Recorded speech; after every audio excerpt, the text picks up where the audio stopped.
આજરોજ કડોદરા ગામ ખાતે કેદારેશ્વર મહાદેવ મંદિરના પુનઃ પ્રાણ પ્રતિષ્ઠા મહોત્સવમાં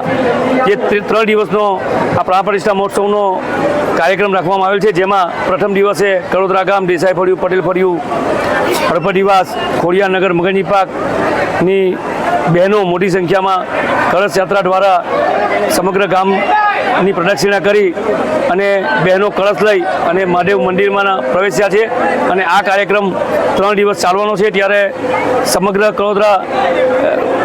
મંદિર ટ્રસ્ટ દ્વારા સમગ્ર ગામને 1 તારીખ 16/2/2025ના રોજ સાંજે 10 કલાકે દેસાઈ ફળિયા ખાતે આ મંદિરના લાભાર્થી એક ડાયરાનું આયોજન કરવામાં આવ્યું છે। એમાં પણ સૌ મિત્રોને આવવા માટે, પધારવા માટે હાર્દિક આમંત્રણ પાઠવવામાં આવેલ છે અને 17 તારીખે આ કાર્યક્રમની પૂર્ણાહુતિ છે અને જેમાં મહાપ્રસાદીનું આયોજન કરવામાં આવેલ છે।